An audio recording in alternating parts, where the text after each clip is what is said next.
அபு தாலிப் அவர்கள் எவ்வளோ மார்க்கத்துக்காக உதவிகள் செய்தாங்க, ரசூல்லாவை ப்ரொடெக்ட் பண்ணாங்க. ஆனால் அவங்க இஸ்லாத்துக்கு மாறி வரவில்லை. ஏன்னா பல ஹிக்மத்துகள் இருக்கும். எல்லாத்துலேயும் ஒரு ஹிக்மத்து வச்சுருப்பான். Maybe one of the reason என்னவா இருக்கலாம் அப்படின்னா, அபு தாலிப் அவர்கள் முஸ்லீமாக மாறி இருந்தார்னா அவரால் பாதுகாத்திருக்க முடியாது நபி ஸல்லல்லாஹு அலைஹி வஸல்லம் மற்ற குறைஷிகளிடமிருந்து. ஏன்னா அவங்க ஒரு கோத்திரத்தோட முக்கிய தலைவராக இருந்தார்கள், மேலும் அவர்கள் காஃபிராக இருந்தார்கள். இதனால தான் அவங்களால பாதுகாக்க முடிஞ்சுது. முஸ்லீமாக அவர் இருந்திருந்தால் அவரையும் சேர்த்து தான் குறைஷிகள் என்ன செஞ்சுருப்பாங்க, முடிவு கட்டியிருப்பாங்க.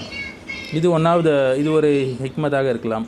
மேலும் நபி ஸல்லல்லாஹு அலைஹி வஸல்லம் ஒரு சாதாரண மனிதர் தான். அவரும் நபி ஸல்லல்லாஹு அலைஹி வஸல்லமுக்கு கடவுள் தன்மைகள் இல்லை என்பதையும் இது காட்டுது. ஏன்னா நபி ஸல்லல்லாஹு அலைஹி வஸல்லமுக்கு ஹிதாயத் கொடுக்கக்கூடிய அந்த ஆற்றல் நபி ஸல்லல்லாஹு அலைஹி வஸல்லம் கிட்ட இல்லை. அல்லாஹ் தான் ஹிதாயத் கொடுக்கக்கூடியவனாக இருக்கிறான்.